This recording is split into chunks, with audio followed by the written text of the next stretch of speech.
there's the full frontal view. Full frontal view of the... Chill out.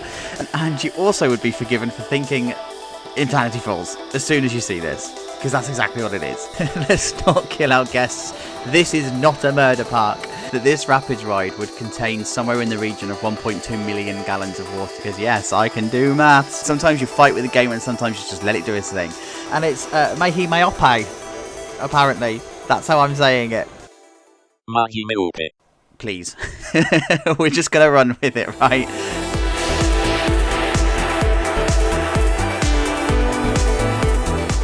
Hey everybody, how's it going? So thanks for coming along to episode number 5 of ChachoLandia, and of course if you're finding us for the first time, you are absolutely most welcome here. Hello to you guys in the Premier Chat as well. Thanks for coming along so early on a Sunday. I really do appreciate the company. It really does mean the absolute world to me. And yes, hay fever in the UK is still a thing, so this is my summer now. The trees around me are trying to kill me. So in the previous episode, this is what we were working on. We were working on our Rapids ride, where we were putting down an adventure theme, very much inspired by the one over in SeaWorld Orlando, and we have got custom channeling and all sorts of fun stuff going on. But you've been voting all week on what's coming into this space here, and before I can actually talk about that, we need to cut to this. Alright you guys, so the skyline has completely changed and we've now got ourselves an invert in this place. And it does feel a little bit weird having an invert and the flyer next to each other, but Alton Towers says hi. Yeah, of course, there's a precedent set for having an invert and a flyer put together, so it kind of works. And the flyer works in its own right, and the invert works well with the theme that we've got at hand here. So, this is the invert from the top. So if you're getting Nemesis Inferno vibes, well done, well picked up. If you're getting the Mirabilandia coaster cartoon, well done, thumbs up. And if you're also getting Osiris, Park asterisk, Park whatever, thumbs up, well done. Because this invert is almost as if those three coasters have had a baby. So let's give you a tour. Of course, you've got the station, slightly raised up. This is done by design. I don't know really what the theme is going to be just yet. I know that I've started to plan out the area and where I want facilities, and it's of course going to be an extension of the adventure theme, but I don't really know what the theme is going to end up being, so watch this space. But anyway, raised station. We come into the first turn, and B&M Inverts, in some of them, have this really weird U-shaped turn where it doesn't just go flat down like you would find on a wooden coaster. They actually return to a low point, and then they come up to a slightly higher point, into a real short brake run, and then up into a lift hill. This lift hill, 32 degrees.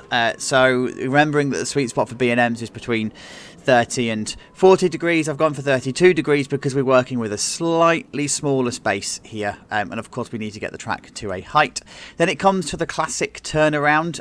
These have such weird shapes from different angles, but I've used the Nemesis Inferno angles to shape this turnaround, so I know that this is as close as we're going to get in game. Like this bit at the top here, it's not quite right, but the game and the camera, like the coaster cam, just does not like it being proper, so this is the smoothest we're going to get. But it looks right elsewhere, right? So it's that typical classic turnaround.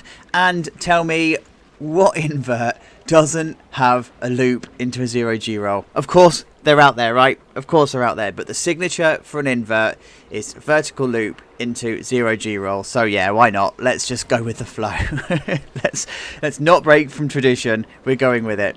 And so then we come into like a turnaround, and then it drops really rapidly. So it comes into like a slightly banked, raised turnaround, and it drops into a pit and then into an Immelman. So the Immelman again is the right shape. I've used the Carowinds coaster for this one, and that's the shaping of the Carowinds Immelman loop. And then it comes around and it comes into a dive turn. This is Osiris, very, very Osiris. So in the sense that it comes like underneath the path, and of course I'm going to do an Osiris. I'm going to have effects and stuff here, so that it all triggers when the train goes underneath and whatever. Then it comes into another 0G turn, but this is a fast taken 0G turn. And then it turns around the corner and comes into a loose corkscrew. So I'm going to show you how to build these in the extra episode because there's a bit of a technique to them. They have to be really whippy and really snappy, so you can see just how quickly and snappy that was through that one here. So yeah, there is a bit of a technique that you need to use. And of course, I'll show you how to do the immersion as well in the extras episode. So then after this second like loose corkscrew, and I say it's a loose corkscrew because you don't enter and leave on the same trajectory. You actually change position slightly, and that's done by design. I wanted this to be a really tight corner, and then I wanted it to go underneath the brake run, which is also going to double act as the transfer track. And then it comes into a bit of like an S-bend snaky turnaround, and that's purely because I didn't want to just bring this round straight away into the brake one here. I wanted to make a feature of this sightline where I can have the path, the queue, and the coaster interacting with each other. Interacting with each other at this point, right? So I wanted to make a feature of this turnaround. It's actually officially it's a stall turn because by this point the purpose of this turn is to lose momentum in the train so that it can enter the station at a slightly more it's not so hot entering into the station, it's a slightly slower pace. Queue wise, I've just done some cattle penning and I've done an out and back style. I don't know at the moment if I'm going to change the terrain in the middle here and have it coming down some steps and up some steps. I haven't quite decided on that yet, and that's purely because I've not decorated all of the stuff around here, right?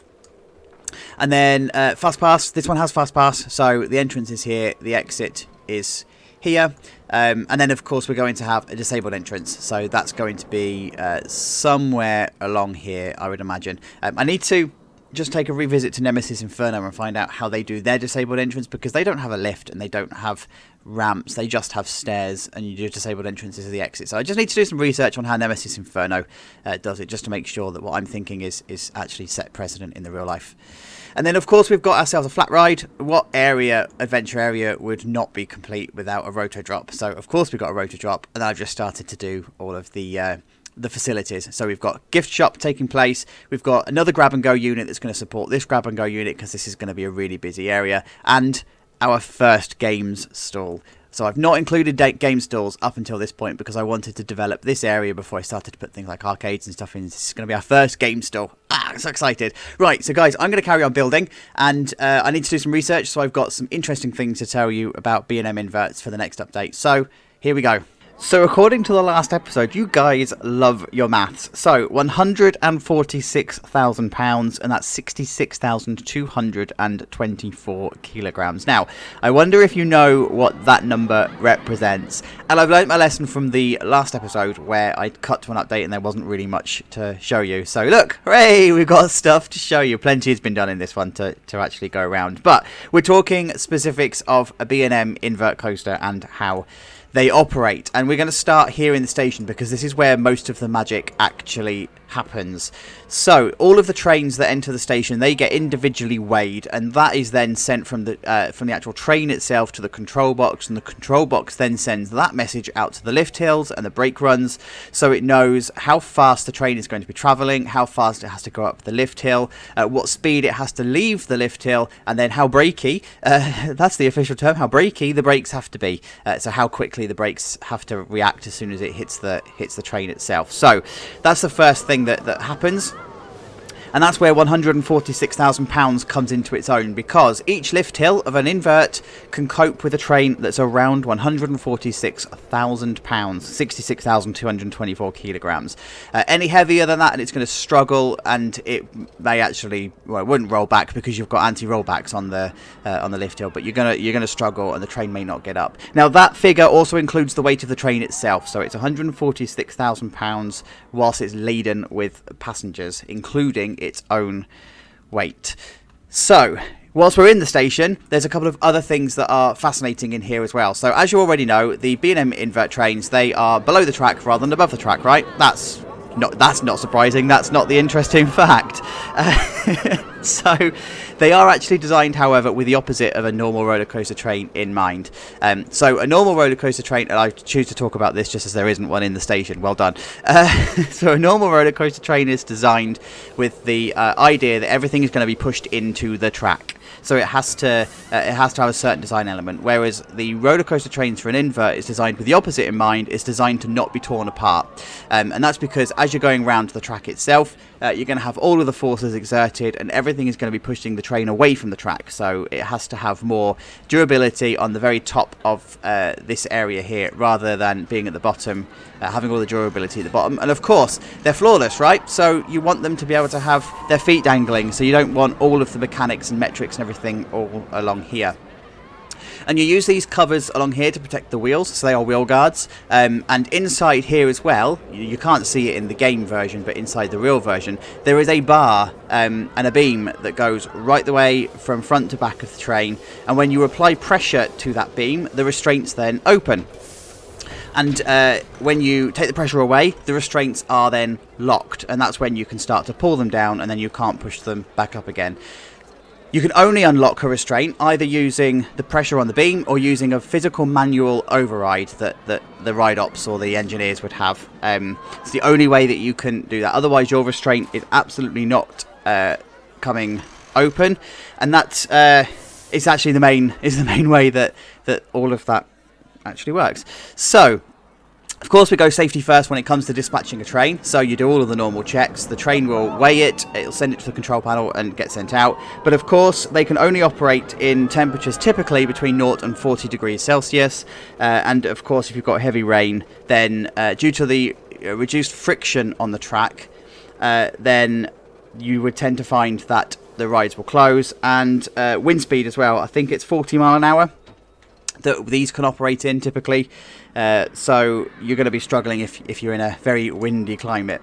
So we're going to come around here then into the first lift hill, and this is where the magic happens. This is where it's going to do all of the weight, and it adjusts the speed of the lift hill according to how heavy the actual train is. There's a counterweight at the bottom here, and I think there's possibly one at the top as well, and that makes sure that the chain within the actual lift hill itself is at the perfect tautness. I don't think that's torque. I think that's the right word for it. So it basically makes sure that it's at the right tension to stop the chain snapping and stuff like that. Then, of course, everything happens around the ride. So the magic happens around the ride. It does what it needs to do. It goes through any kind of mid-course brake runs. Modern B&Ms do use the principle of the point of no return block brakes that are used in flyers, but this one doesn't use that. It doesn't need it. It can operate 3 trains on a busy day if it needs to. There is enough of a gap, as you saw when I was just talking around here, to say that it could do it. But then the rest, the more magic, should I say, not the rest of the magic, the more magic happens here as well. So you have the station that's broken up into essentially 3 different sections. You have a safety brake, a service brake, and a station brake. So get this in the right order, shall I? The safety brake is the first one that you come in here. It's what slows the train down to the point of being able to be stopped at the service brake, and then into the station brake. So this one here is where it's located, and you'll see this coming in now. So it would slow the train down here, and then it comes into the service brake, and this is where you've got the transfer track, and then it comes through into the maintenance area, and then as long as that's clear, then that will then allow it to enter into the station brake. Now what you tend to find is that yes, this can slow trains down and it can stop them, but you will typically only have the train stopped at the service brake. Okay. God, I can't correct this the right way around. You'll typically only find that trains are stopped in the service brake section rather than in the safety brake section, because the safety is just designed to slow it down. But you can house trains here if you have one that's already on the service brake section and you don't have anything in the station. So that's why you tend to find that B&M trains, the B&M inverts that run 3 trains, will have an extra brake run because you always have safety, then it would be service station. Does that make sense? I hope it makes absolute sense. Anyway, so what you then also have, the last thing along here, are feeder wheels. So wherever there's a straight piece of track, you'll have something called a feeder wheel, and then that will adjust the speed to a certain a certain amount based on whether it's in operation with people coming round into the lift hill, or whether it's in the service area and it needs to be slightly slower to hit the service brake. So they're all of your interesting facts that I've managed to find on generic B&Ms. So I'm not talking about one specific B&M invert that is out there. I've found as many facts as I possibly can about them all. So let me know if that was helpful in the comments below, because that kind of gives you a bit of a basic understanding of how your B&Ms should be laid out and how they actually work in the real life. It gives that sub level of realism that I always talk about. And in terms of the rest of the decoration, then I've continued along this Aztec Mayan theme with the temple. So the station very much Mirabilandia cartoon inspired, because I just love that station design. It's just a beautiful station design. So I've brought that into here.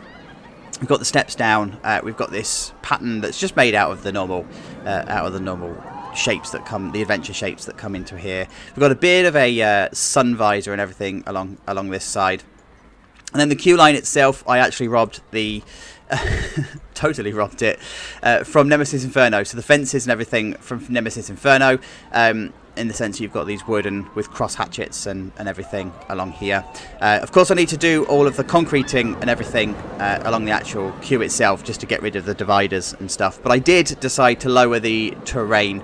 It felt like it needed it to accommodate for this drop here. Otherwise, it was just a weird drop. So it felt like the train just had to borrow from that. So I put the steps in, which the guests happily clip through, so we won't look there. And then it comes back up the steps over here, and then you go round and then back and then go round again. So this is the queue then from the top. So you enter over here in the plaza area, fast pass and everything comes this way, and then your main queue is just an out and back, with plenty of spaces, by the way, for it to be knocked off if you're in a much quieter day. So you've got probably a joiner point here, you've got a joiner point here, you've got a joiner point here, and you've also got one here as well. Well, this doesn't really do a lot, does it? But hey, it is what it is. And then we've got the gift shop. So this is where the gift shop and the ride photos are going to be. This is where I haven't done this yet, but the grab and go unit and the games unit is going to be. But then we've just got this bit here.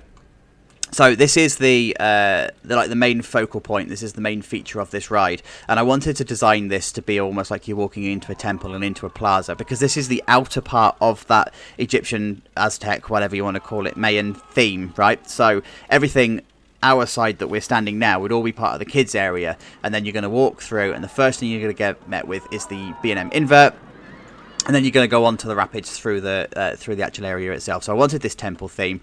And I also wanted this to have some kind of interest point as well. So there's triggers on here. You've got steam that comes up or smoke that comes up. And then as it goes under, the flames go up. And I wanted it to feel like you're being sacrificed to some kind of god. And that's the idea, that as soon as you're sacrificed underneath here, the flames go up and that's it. You know, you've appeased the god.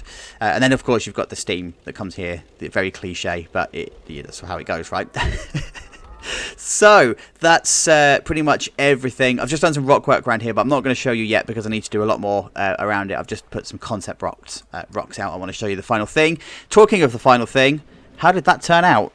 Cue the music and the lights and dispatch the train. Kamunga is officially open. And Lewis91, thank you for your suggestion over on the community tab for this one. This was the vote winner. What an awesome name this is. I've pulled you together a little bit of a logo. It's nothing particularly fancy. It's just got the Mayan temple and just some text. But actually, I think it looks really quite cool. It looks quite effective. And guys, this is the whole area. This is everything that we have done. I'm so pleased with how this has turned out. Like, this has just turned out so well. So let's go for a tour. First thing to show you, custom supports. I didn't talk about this in the last update because I was just waffling on about other stuff. So custom supporting is all over this. I spent some time at Thorpe Park today and I did quite a lot of research. I loitered around Nemesis Inferno just to make sure that everything I'd built here was pretty much spot on to how I wanted it. So the supports and everything are all in the right place. The shaping of the curve is the right shape, and also B&M's use this like supporting area down here for the vertical loops. So we've got the two that are here, and then you've just got this like double spine one that's sitting down here. Zero G has got custom supporting, the Immelman's got custom supporting, and then the bits around is also custom supported. So this is how it's looking then from our main feature. So this is the view that we've been looking at all through the episode, right? So now it's got all of its foliage and everything. It's really starting to come together. Loving how it's coming together. And of course, this toilet block now has a purpose. It was just sort of stuck there before, not really having a place or anything, but now it's got a place, and it's got this awesome view of the vertical loop and the lift hill, and then if you're sort of in a certain area, you can then see the Zero G that's behind it as well, so you get some amazing views of the coaster from the toilets because that's how we design parks. And then of course you've got the actual plaza area here opposite the rapids, and then you've got the entrance area for our drop tower ride, our Roto Drop tower ride. It now has a name, Icarus, because of course it flew too close to the sun. I don't think the themes quite match up, but hey, we're gonna run with it. So yeah, it's got itself a nice little theme. I haven't really done too much detailing. I was going to do something along the lines of Croc Drop at Chessington, but I've just decided I'm just gonna leave it. Awesome view of the Immelman from here then. It's like a bit of a Pride feature. And then we come into the main area and we've got ourselves a bit of a grab and go unit. So I've got a picnic area on the right hand side here, just that you can sort of come and chill out next to the ride. It works in game, but people just aren't using it, so it's fine, whatever, do what you want. And then we've got a grab and go unit. So this is designed to be a little bit more open. It's not an actual restaurant. It's more of an open air thing. Think of the courtyard in Reigate Lake. It's that kind of style. But of course, inside I've just done some detailing. It's got a self-service point down here. And on the walls, I wanted to use this lava. I don't get a chance to use that lava much, right? Because it just doesn't really fit into any of the things that I've built. And I saw this and thought, do you know what? That would be perfect for the wall. So that's exactly what I've done. And then we come through into the Kamunga area. I hope I'm saying it right, by the way. So we come into the Kamunga Plaza, and of course we've got our gift shop here. Awesome view of the first turnaround leaving the station. So the station is now just poking through. Great view of the lift hill, and then here's the gift shop. Of course it's kitted out as you'd expect it to be kitted out, and I've made it functional by putting in 3 extra shops here, and then you've got the games and everything on the left hand side, and then surprise surprise, there's a photo booth. So there you go, there's our photos, and I quite like how this is turned out, because you've got the Kamunga logo in the background, you've got all of the hieroglyphics and stuff, the stonework on the front. This just looks awesome. Like, I really like how this has turned out in here. Then coming across to the queue, so we've got the Kamunga entrance. We've just got a couple of signs. I didn't want to do a massive sign for main queue and fast pass. I just wanted to put it on the fence, so it's right in front of you, so you know which way's which. But yeah, so you've got your Kamunga sign and everything all along here. And then we come out of the station, we've got the queue line along here. I've just worked on the evacuation platforms and all of the cluttering and everything for the lift hill and the electric boxes and stuff. Please forgive the fact that this is a bit weird. The catwalks in game, they're not very wide. They're not wide enough for this coaster type, and you're not going to get a decent enough catwalk by custom making them. So I've just left it as it is. It's one of the trade-offs that we're just going to have to live with, unfortunately. So yeah, we come into the queue line, put your queue covers and everything along the areas where you're going to have some kind of interaction with the actual coaster itself, coaster versus path, and of course it's got its lighting and everything all sorted in here. I've used on the station area here, if you can see it, the foliage and everything that's all along front here. I've managed to find the street ash that actually works really well in this area. So you know, the ones you're supposed to use along the side of the paths, it actually works really well as a bush as well. And also the rhododendrons. They are just so bushy and so lovely that I've just put them in. I put them in here. Splashes of colour and everything in this area just work out really well. And then inside the station, it's all done with everything that you need in here. So spotlights and your push points, and your staff and your safety signs and the control booth. You know, it's all in here. Just to give you a heads up, by the way, these trains, there's 4 members of staff. There's 8 rows, and each member of staff will be responsible for 2 seats of their row. So the front member of staff will be responsible for the first 4 rows, the back 4 rows, and then this person, those 2, and so on. And then, of course, over this way, if we just go through the track, We've got our baggage hold, and we've got all of our stuff in here. We've got access then from the station into the service area, which I didn't actually show you in the last one. I peered into Nemesis Inferno's earlier on and took some notes because I'm a weirdo. And theirs is actually really clean. So I've tidied up the one that I did here. So this is now a lot tidier than it actually was. But of course, it all links onto the transfer track and everything like that here anyway, so that's all good. And this is a double story one as well, so underneath we've just got some storage and everything for stuff that goes in here, right? So that's the whole purpose there. Now I do need to do something here. I want to sort of block as much of this view as I possibly can from here, so that you've only seen the lift hill, the drop and stuff. So I don't know what I'm going to put in here. It'll be probably a building or something along those lines. But of course I've done all of the foliage and all of the rock work around the ride as well, so we've got some amazing near misses that go on here. So this bit here is just brilliant. You're going to see it when we go for a ride anyway. Made sure that everything is within the envelope of clearance that you're allowed as well on these rides. So it's 1 meter, 1.5 meters of clear of any sort of like stretch that you've got.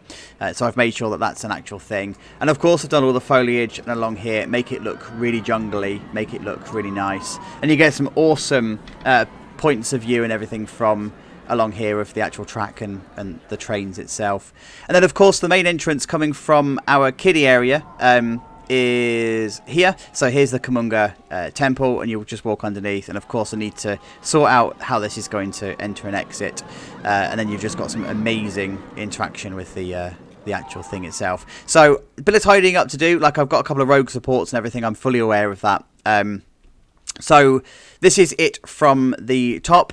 And everything is looking awesome, and I'm also just going to put some glamour shots in here as well, so that you can see a little bit more considered how it's all come together. Now in the community tab there's going to be a poll, and I don't know what that poll is just yet, because I'm filming this part of the episode way in advance, so I can't give you a heads up on that, on what that's going to be. Let me sleep on that and find out what it's going to be. It's either going to be the next area or the next coaster.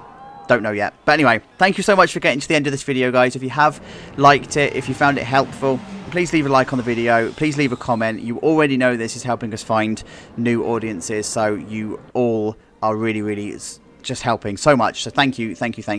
I reckon we should go on a ride on Kamunga. So until we speak again, please look after yourselves. Stay safe. I'll see you next time. Bye-bye.